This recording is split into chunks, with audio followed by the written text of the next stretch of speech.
And I think we're now going to go to a question from Ukraine. I passed the border a couple of days ago. I'm from Kiev. Most of my family, most of my team members are still in Ukraine, in Kiev, in Lviv. A woman from my team is now in Bila Tserkva, and she is there with 2 kids, and Russian military is over there, and she's so much afraid that she will be shot. Kharkiv, the city where I was studying, was bombarded today, fully, the downtown square.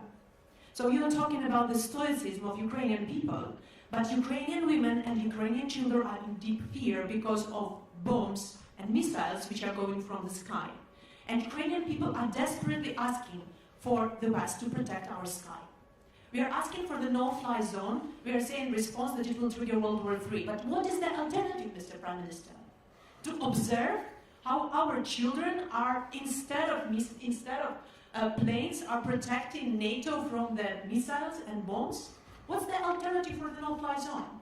We have planes here, we have air defense system in Poland, in Romania. NATO has this air defense. At least this air defense could shield the western Ukraine, so that these children with women could come to the border. It's impossible now to cross the border. There are 30 kilometers of lines. Imagine crossing the border with a baby or with 2 children. Britain guaranteed our security under Budapest Memorandum, so you are coming to Poland. You are not coming to Kiev, Prime Minister. You are not coming to Lviv because you are afraid, because NATO is not willing to defend, because NATO is afraid of a World War III, but it is already started. And these are Ukrainian children who are there taking the hit. You're talking about more sanctions, Prime Minister, but Roman Abramovich is not sanctioned. He's in London. His children are not in the bombardments. His children are there in London. Putin's children are in Netherlands, in Germany, in mansions. Where are all these mansions seized? I don't see that. I see that my family members, that my team members are saying that we are crying. We don't know where to run. This is what is happening, Prime Minister.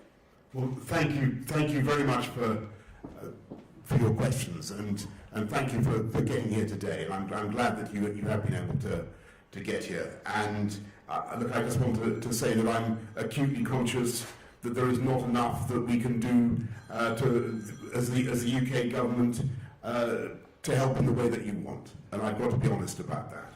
And when you talk about the no-fly zone, as I said to Volodymyr Zelensky, I think a couple of times, unfortunately the implication of that is that the UK and will be engaged in shooting down Russian planes, will be engaged in direct combat with Russia. That's not something that we can do or that we've envisaged. And I think the consequences of that would be truly very, very difficult to control.